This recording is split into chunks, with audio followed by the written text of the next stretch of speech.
Good afternoon, everyone, and welcome to our spring online school. We've got a great session for you this afternoon on public involvement in university research and teaching.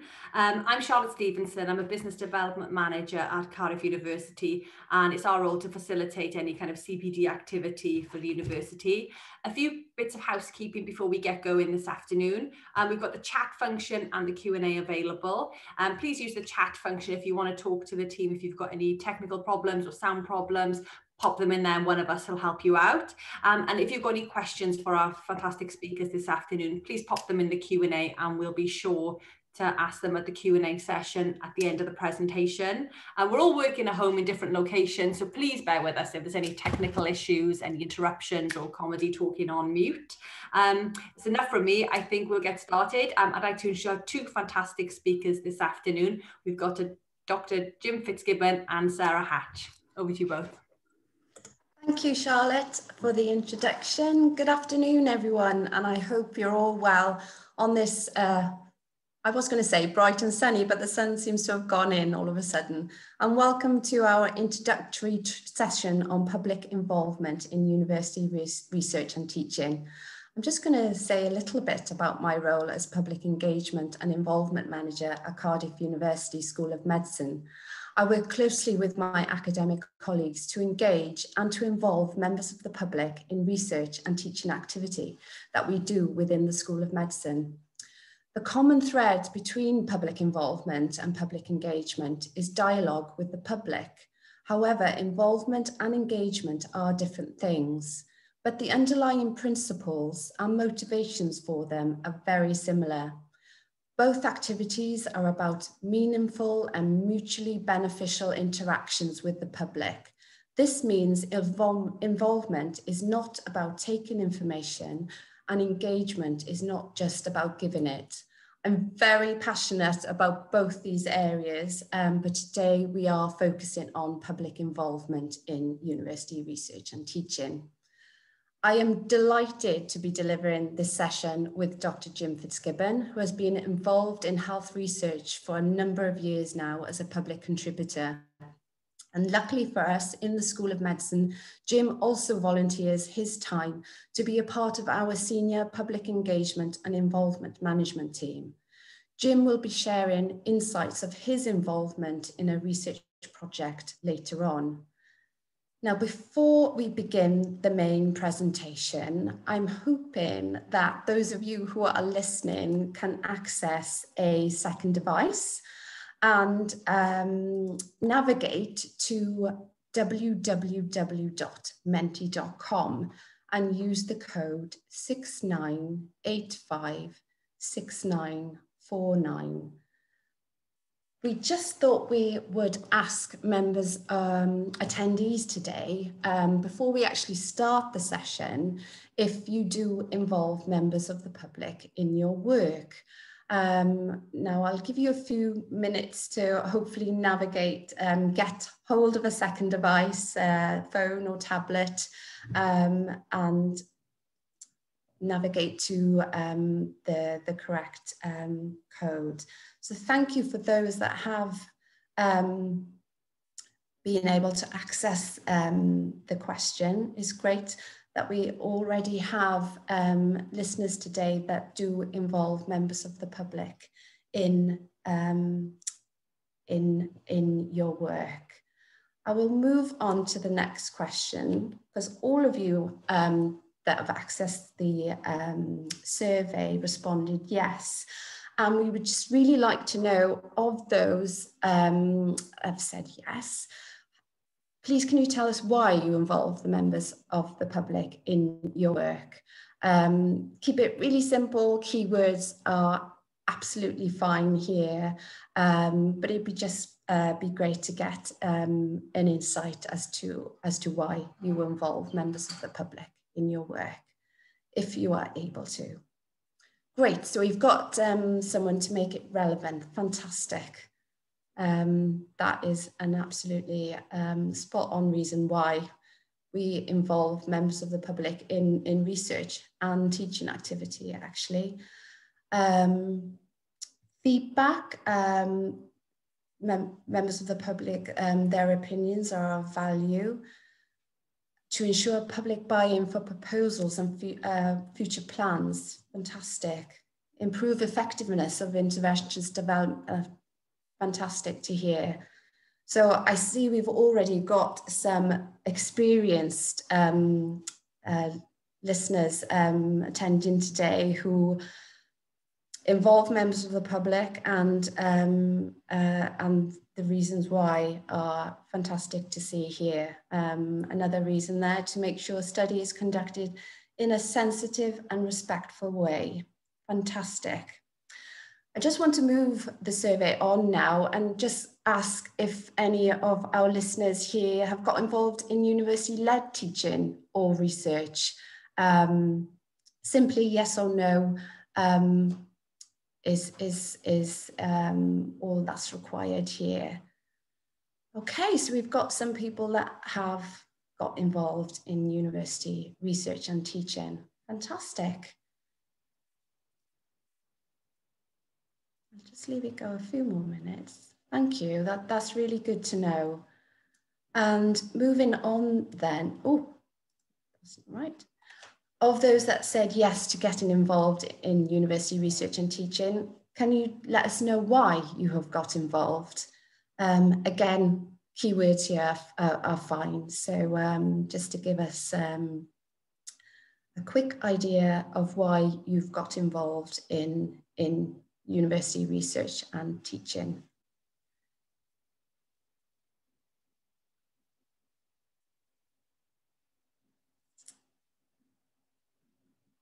Experience of the university, fantastic, yes.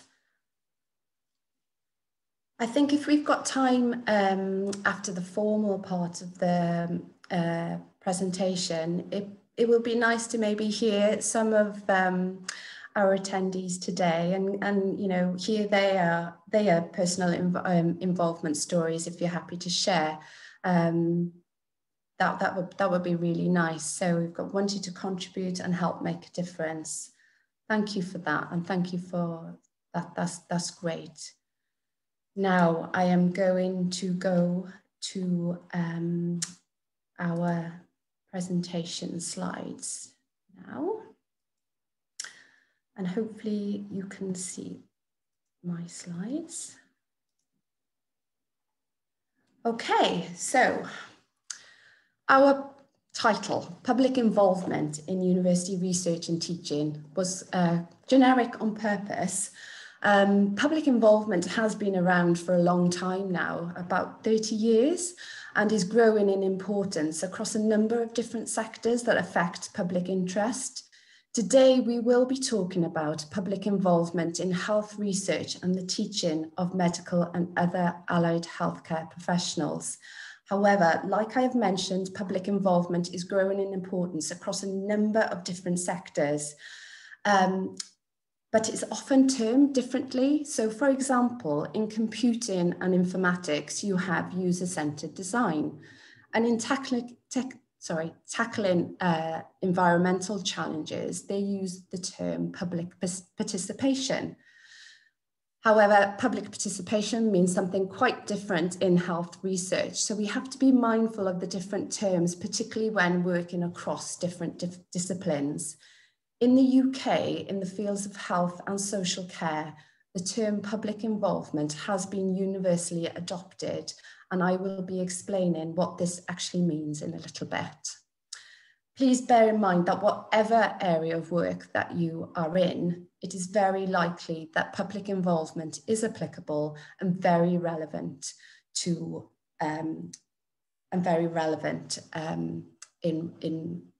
but may be called something different. That's just to bear in mind. So in our presentation, we will be defining who the public is in the context of health research and teaching, what public involvement in health research and teaching actually is, why it is important in health research and teaching, as well as some examples of public involvement in research and teaching. So who is the public?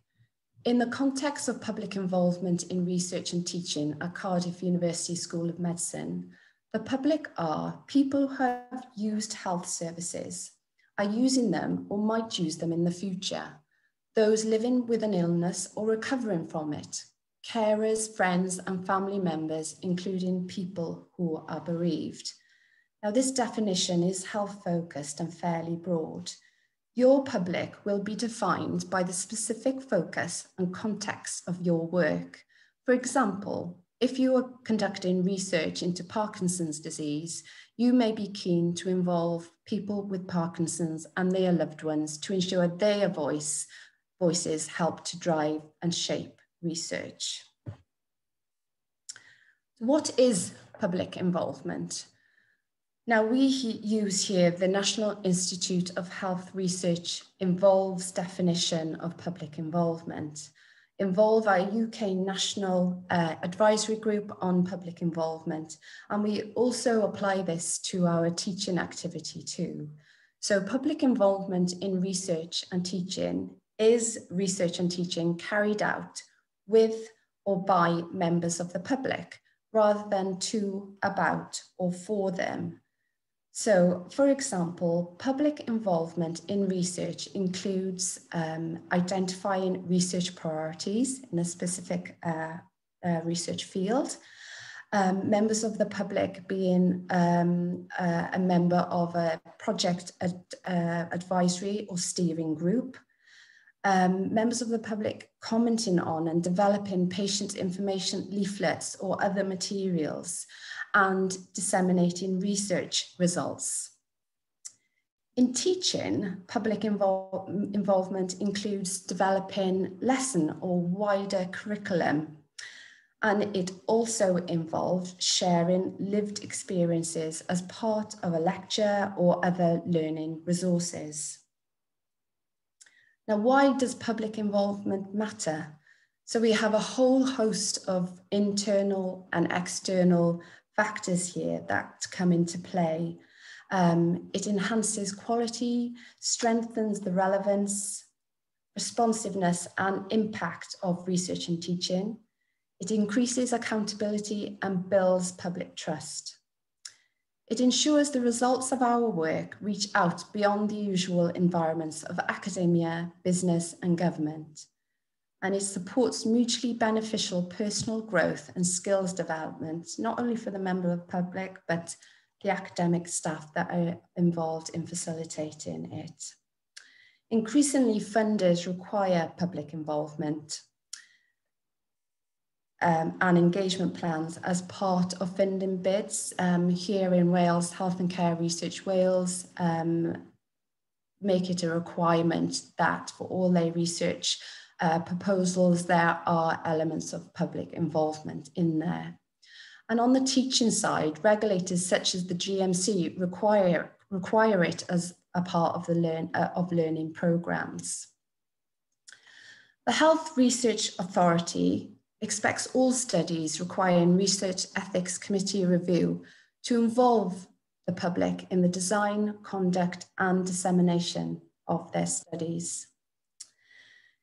Here in Wales, the Welsh Government is committed to creating and supporting an environment in which all health and social care research in Wales happens with the public, for the public. We also have the Wellbeing of Future Generations Act, and that features a sustainable development principle, which includes the importance of involving members of the public in the achievement of the wellbeing goals. The Value in Health National Programme will be familiar to any NHS colleagues listening, and is designed to give patients more opportunities to feed in information on their own perceptions of outcomes, symptoms, priorities, and experiences. So there's a whole host of reasons why that has meant that public involvement has become an increasing priority for many organisations over the last 10 years or so. I am now going to hand over to Jim, who's going to give us an example of public involvement in research. Over to you, Jim. Hi, am I on? You can hear me? Yeah.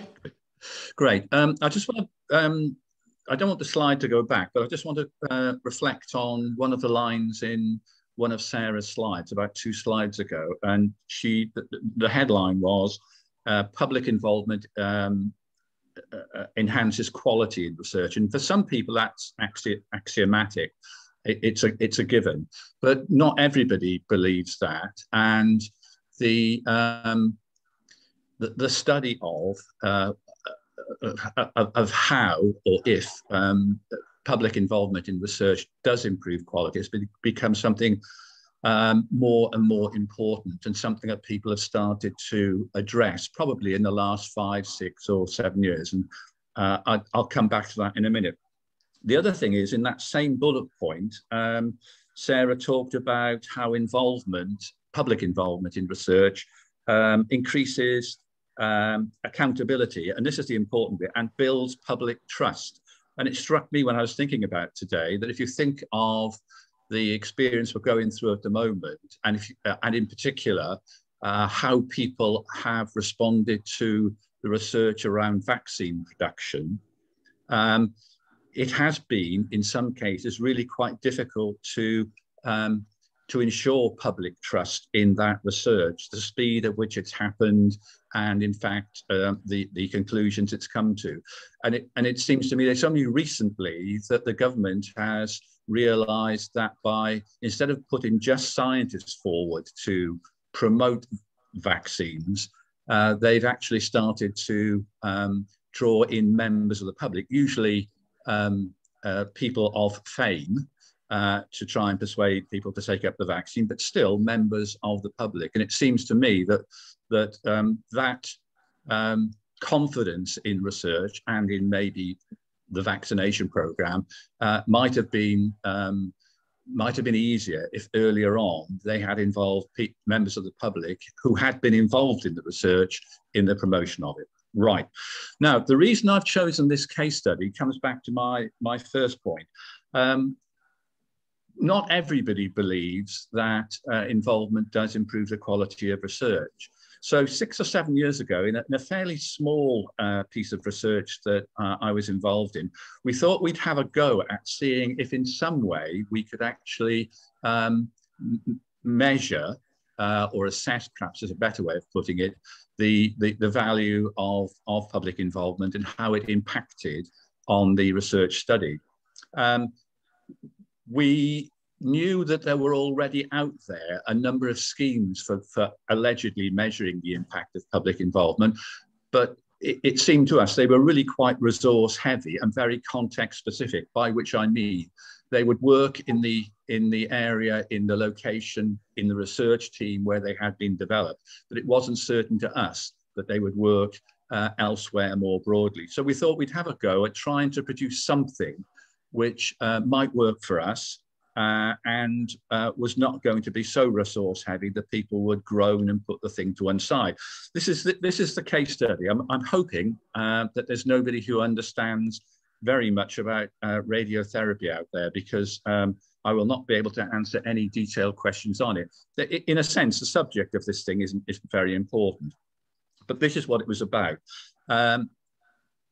Intensity modulated radiotherapy, an advanced form of radiotherapy, very effective, but actually was resource heavy, particularly around the use of consultants to outline on scans and whatever the areas in which this radiotherapy needed to be directed. And the proposal in the research was to automate part of the process to improve productivity, people thought by a factor of 2. The challenge was to demonstrate to professionals who aren't always willing to change their practice quickly, and also to patients, that what was being proposed, automating that drawing process, drawing around the areas where radiotherapy needed to be targeted, was at least as good, if not better, than the traditional way of doing things. So that's what it was about. Could I have the next slide, please? Yeah.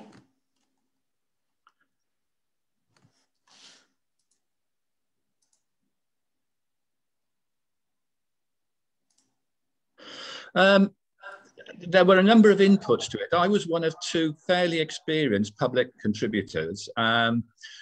The researchers were incredibly good and incredibly helpful and generous in the induction they put us through. We had, I think it was 2 half days where we were invited into the hospital as it was, to talk to clinicians, to talk to scientists about what the proposal was about, and to give us a really good understanding of the background to the whole proposals.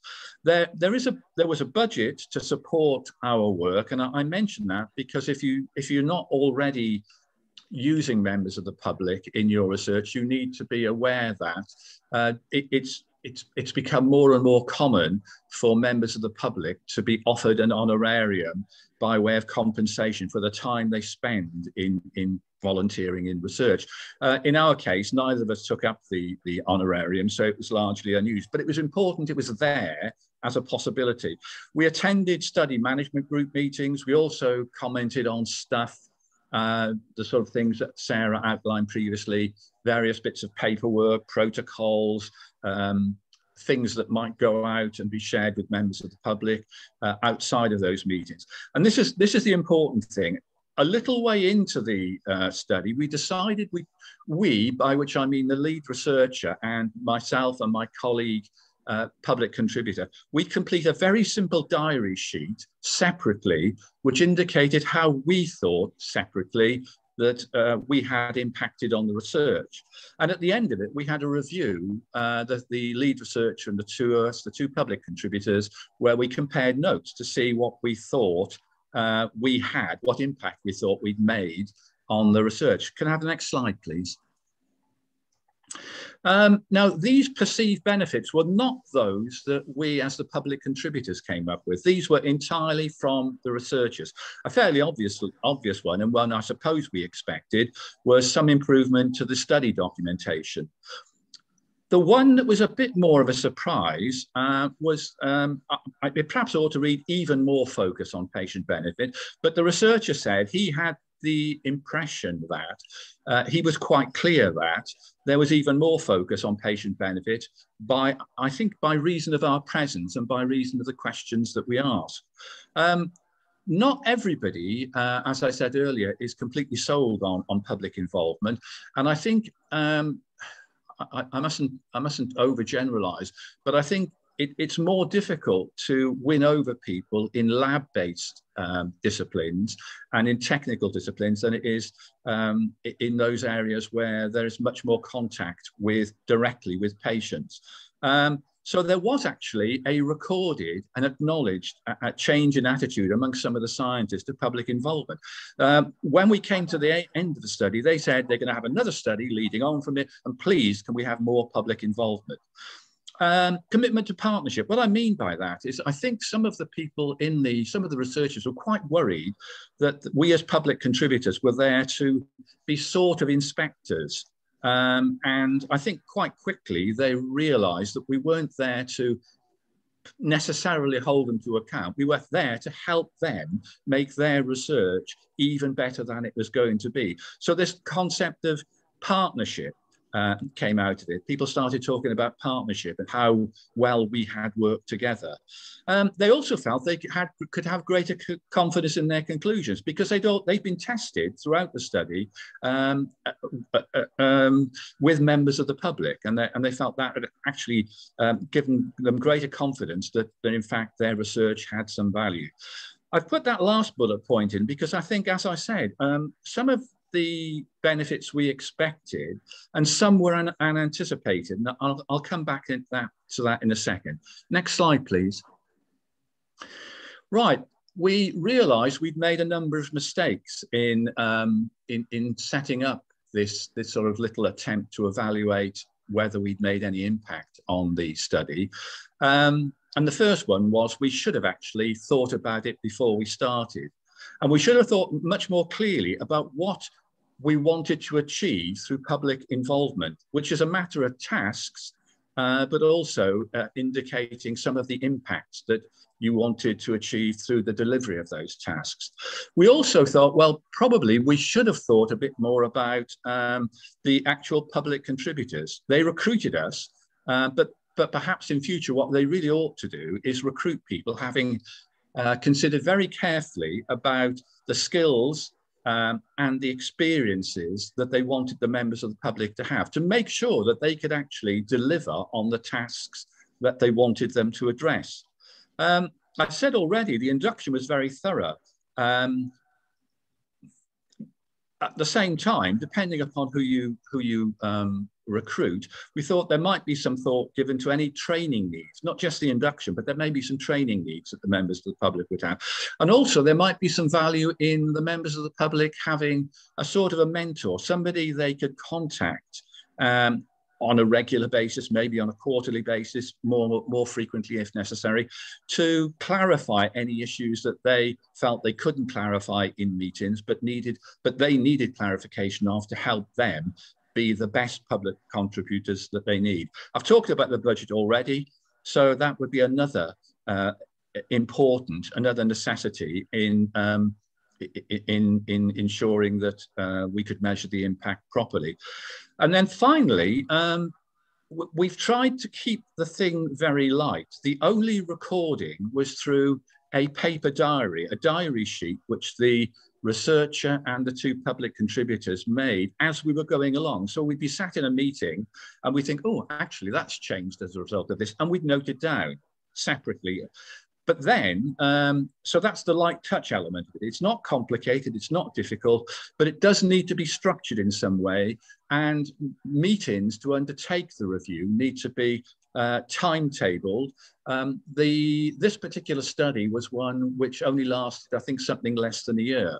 And so I think the end of the year review was probably enough. But if the study was going to go on for longer, it might be you'd want to have review meetings after 3 months, 6 months, 12 months to make sure that nothing was lost along the way and didn't then have to be picked up in the final review. So we've come up with something which we are now developing into a standard operating procedure, which we hope can be rolled out and used in the School of Medicine and perhaps beyond. I think that's me done. Thank you. Thanks, Jim. That's very useful, and for us to hear from your perspective, the value of getting involved in research. Now, I just wanted to show you a film that highlights the difference that public involvement has made in the teaching of medical students and other healthcare students. So I'm just hopefully it will start playing. It's about 4 minutes. It's essential. And it's been amazing. Unless you actually hear it from the patient themselves, you don't really appreciate it. And living with a long-term condition for 40 years, I felt that there was a benefit to me and a benefit to the students. So we can understand what makes a very good healthcare experience and what makes poor healthcare experience. And we can pick that out from both good and poor experiences that patients and members of the public may want to share with us.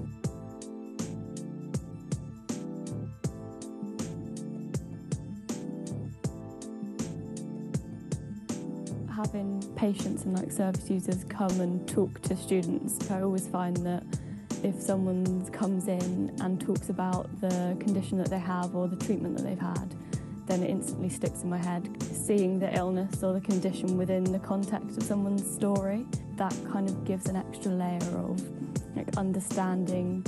They want to care for people and they want to help people, and that clearly isn't just fixing whatever illness they have, because sometimes you can't completely fix it. So it's kind of dealing with how that illness has affected them and their family.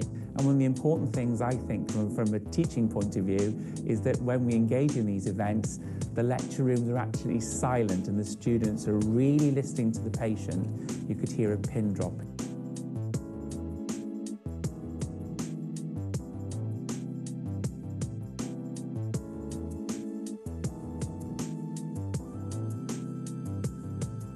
If you've got a person and a story, it's sometimes a lot better than a textbook. Yeah, it keeps it more patient-centered, doesn't it? I think it's keeping students that we're currently training in the mindset that the patient is the patient that's important, not the illness. They go away with a really enhanced perspective that they can then take to their client group as they become qualified. But I go away with a really positive feeling of empowerment and self-worth. And that is brilliant. There's everybody who says to me, Stuart, why do you spend all this time doing it? And I say, because it gives me as much back as I ever give to anybody else. So I have a number of patients who come in and discuss their story, talk about their experience, and they tell the students exactly what it's like. It wasn't just come along and go into a classroom and do some teaching. There was far more support initially about how did I feel? Did I feel comfortable with talking to groups of people? Did I want to speak just to small groups, or was I happy to speak to larger groups? We're very flexible, and for example, they may want to become involved in direct teaching, but they may not want to stand up in front of a class. And if that's the case, we can organise maybe the recording of their patient experience and turn that into a digital patient voice rather than a stand-up experience. So within the sessions that you run, what do you do? With psychiatry and film, it's from watching the film and see how they portray mental health in the film. So that's more of a chat, which is really nice. And then, there are the more formal ones where I stand in front of a lecture room and got a presentation. Yeah, at the end of sessions, it's really good to get positive feedback, both from the academic and from the students. And I have to say, I've always received that. It's lovely when you get to the end of a session and you feel that value offered back to you. Or if there's been something which hasn't worked quite as well, you're able to talk it through and learn from it to take it forward for next time. A really supportive experience. So one of the patients we have talks about her journey through an unfortunate cancer diagnosis, and she talks about her experience in the CT scan and the MRI scanner, and how things like making sure that we give the patients a dressing gown that fits, or a gown that fits, or allowing them to bring their slippers with them so they're not walking through a public corridor in bare feet. So it's those small things that patients pick up on that actually inform us how important our care should be and how we can model and nurture our care to suit the needs and expectations of the patient.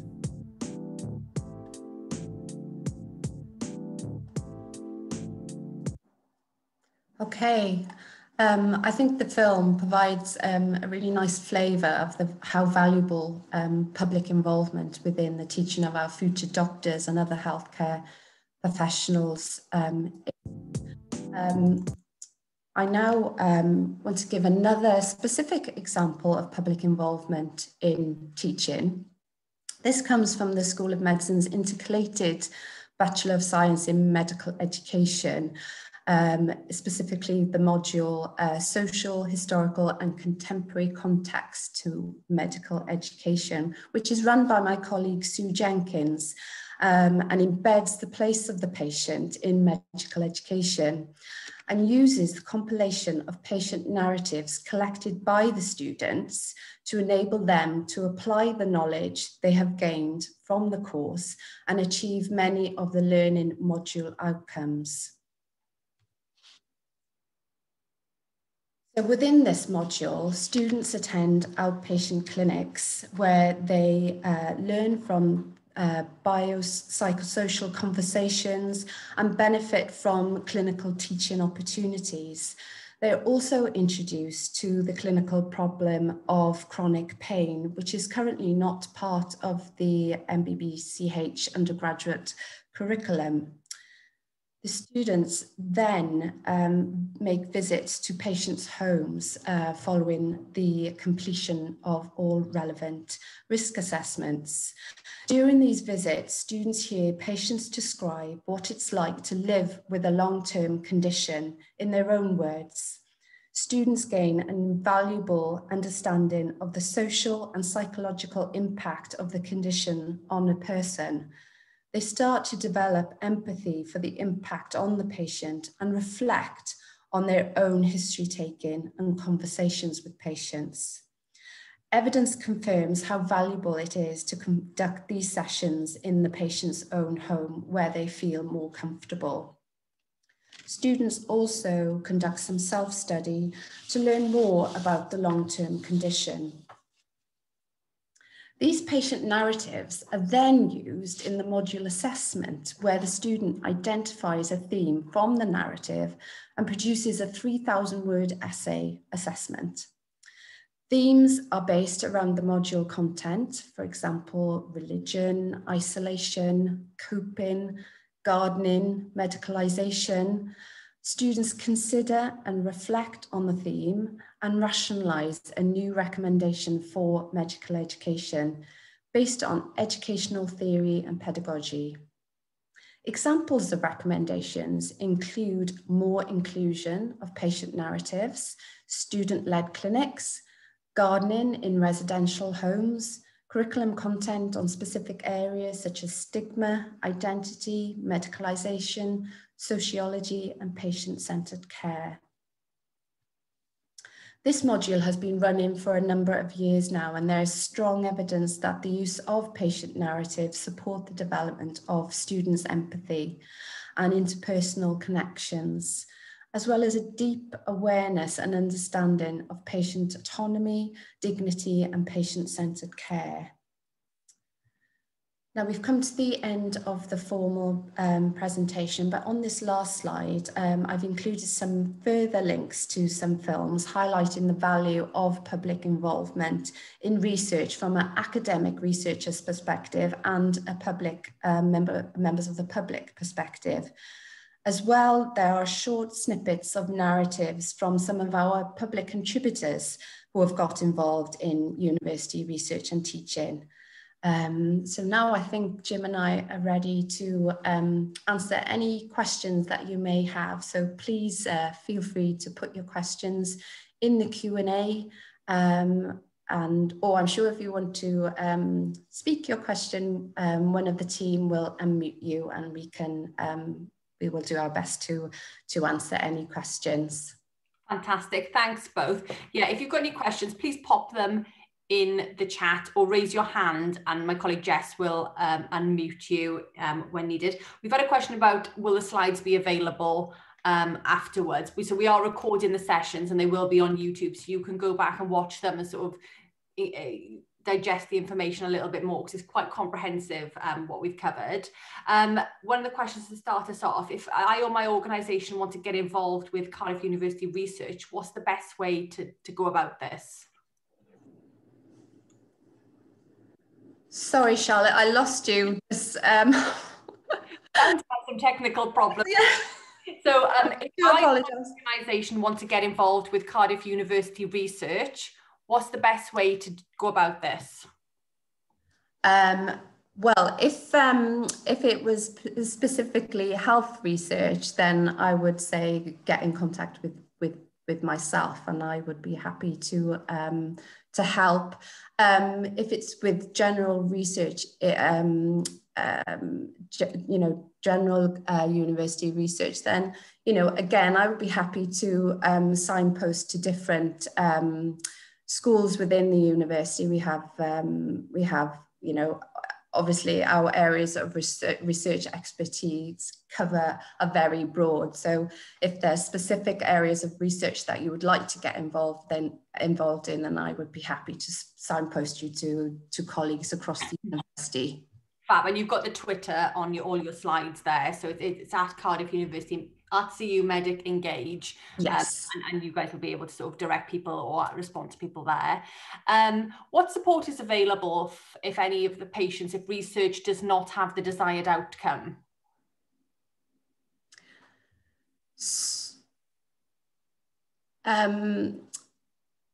Just trying to work out the question. Is it with respect to, because members of the public who get involved in research, so then it kind of brings up, I wonder if the person asking the question is referring more to public participation, where members of the public or patients are, participants in a research study. In which case that is a different scenario and would be managed by the study themselves. And I'm afraid I don't know too much about research participants involving in things like clinical trials and that sort of thing. Involvement is different. We are not, this is not getting involved in research as a participant, is getting involved, as Jim highlighted earlier, as it's a partnership, and the value in the public and patient perspective on the direction of the research and how it's carried out and so on.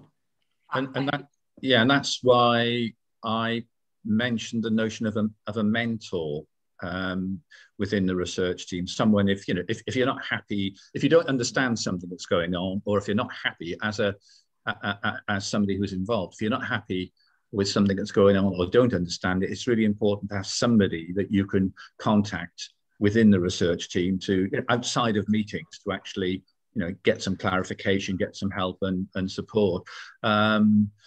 I don't know whether we ought to give a plug here for Health and Care Research Wales, because if you go on their website, you will also find, apart from anything that we can offer, you'll find a whole lot of materials and training possibilities for people who want to get involved in research, which it's worth having a look at. I recognise the audience we've got today might be much broader than Cardiff, much broader than Wales, but it's a good website. There's some really interesting stuff on there, and it gives you an awful lot of very useful background quite quickly. Lovely, thank you, Jim. How do you find members of the public to get involved, especially if the criteria for involvement is quite broad? Shall I try and have a go at that? You go first, Jim, and I'll follow. Right.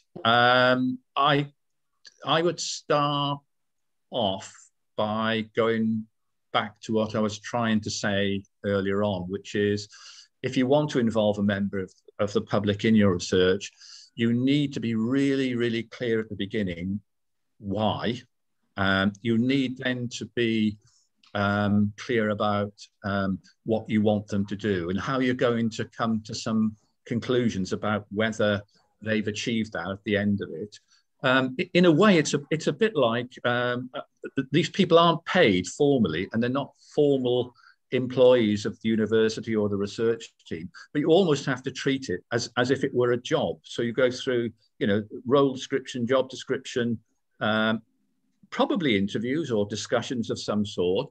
The big, I suppose, pool in which you can fish for members of the public, again, goes back to Health and Care Research Wales. They have, I don't know what the figure is now, but it used to be anywhere between 200 and 400 members of the public on their books, through whom, through Health and Social Care Research Wales, you can advertise the opportunity that you want to fill through them, but they will expect you to have thought through those issues about, what sort of person do you want in, what sort of skills do you want, what are the tasks, and then they will advertise that amongst their people. That's the most common way, certainly in Wales, I think, of recruiting members of the public to become involved in research projects. Well, just to add to Jim's, what he said there as well, within the School of Medicine, we're looking at other ways to advertise these opportunities as well, to increase the inclusivity, diversity and equality of the opportunities. So we are kind of looking at different social media platforms and other networks that, via the health boards, they have community networks and so on. And we do a lot of, sending opportunities for them to forward to their community groups and so on. So it's all about establishing networks and across different organisations. And there's also Healthwise Wales in Wales as well that has a growing database of people who are happy to complete surveys and so on health research in Wales. So that is sometimes used as well to advertise public involvement opportunities to members of the public. That's really an important.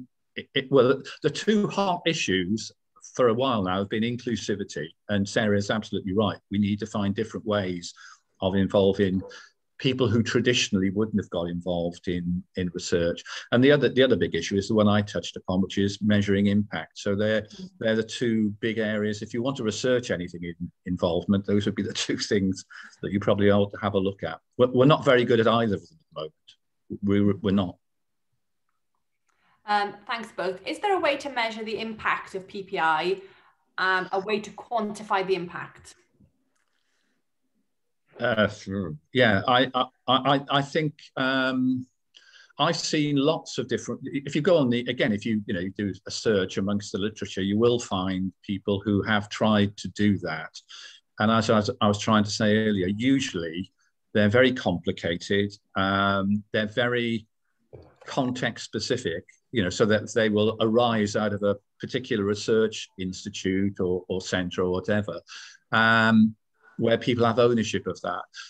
The problem comes when you try to transfer those things to other centres where there may not be the culture or the history of wanting to measure in some way impact. I think, again, I come back to what I was trying to say earlier. I think you need to be really clear at the beginning what you want out of, what impacts you want the members of the public to make, and to have clear in your mind how you will know when they've achieved those. I mean, some things are quite easy. If you want them to comment on a protocol or a set of documentation that's going out to members of the public, you can quite easily see how those things have changed or not. Some things are more difficult. I rather foolishly, when I started to think about this, thought, oh, everybody wants numbers. So I tried to work out a system where you could put some numbers against this. And I quickly came to the conclusion that you can't really.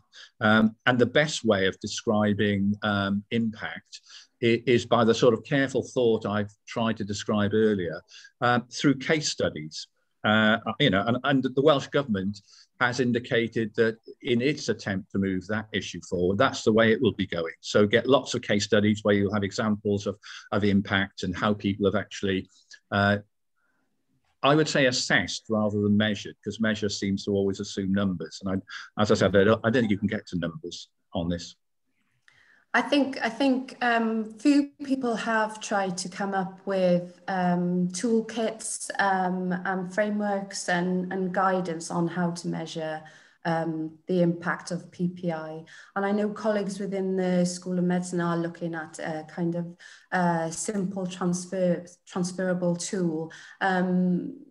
That's to come. But if it can be transferable across different areas of research, that would be useful to see. But as Jim has indicated, it's very tricky to have a tool that would be helpful for different research teams and centres and so on. So,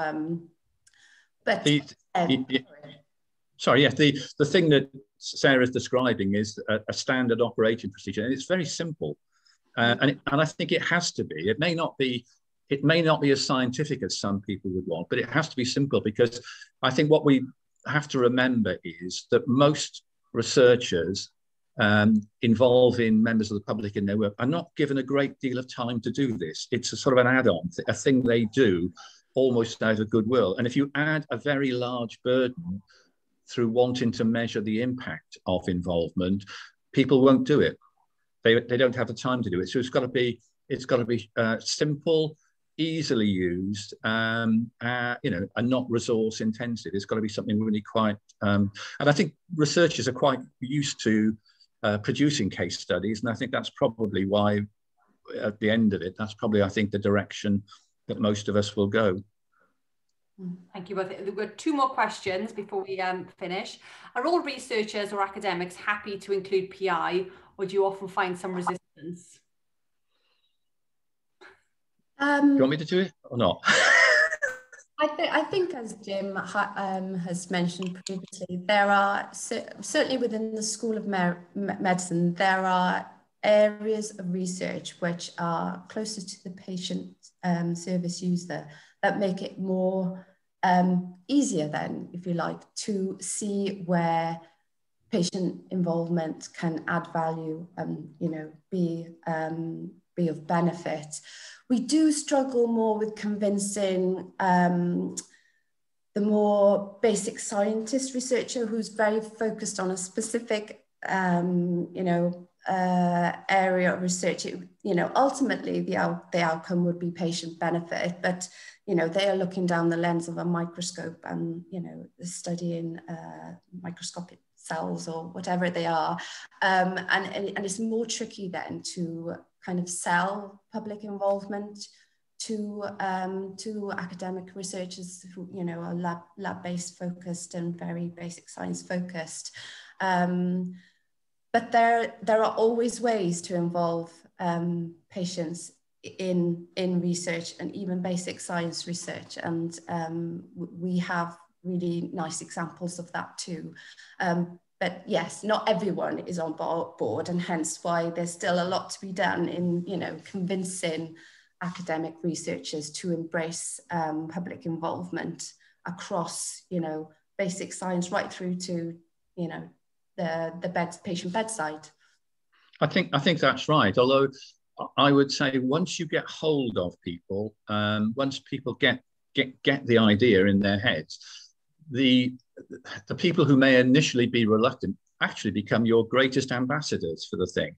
And I would mention pharmacy in the university, which I think there was some skepticism and reluctance initially, but my God, they've taken it on and they're doing some incredible work and will stand on platforms telling you how valuable it is for them. The other thing I'd say is there are names to be made in this. It's still a fairly fallow area in some areas of research, and I think some researchers have cottoned on to that.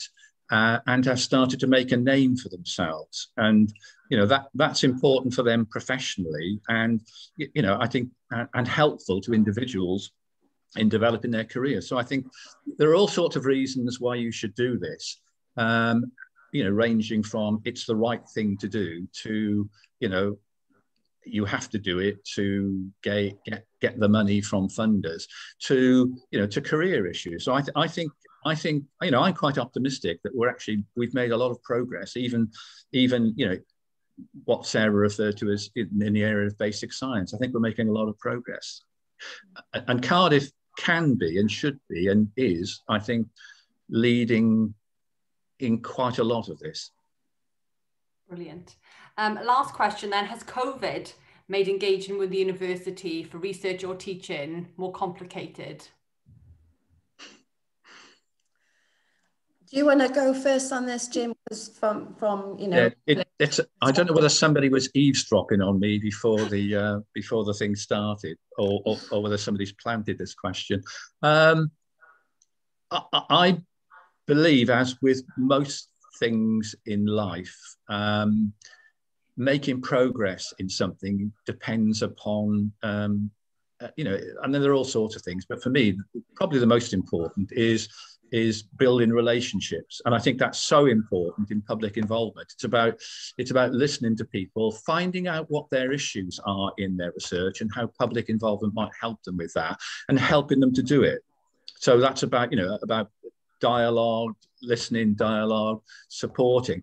And I think all of that has been much more difficult with the lockdown. I mean, I said to Sarah, this is the bit before the session started, I said to Sarah that if lockdown, don't blame me for this, but lockdown happened immediately after I joined up with Sarah, and the first thing I would have done would have been to go around and get up with a list of 20 or 30 people, go around, chat to them, see how we could help them. And I think we probably would have made even more progress than we had made if we could do that. So I think personal contact and personal relationships, gaining people's confidence, showing them you want to help them in all of this is incredibly important.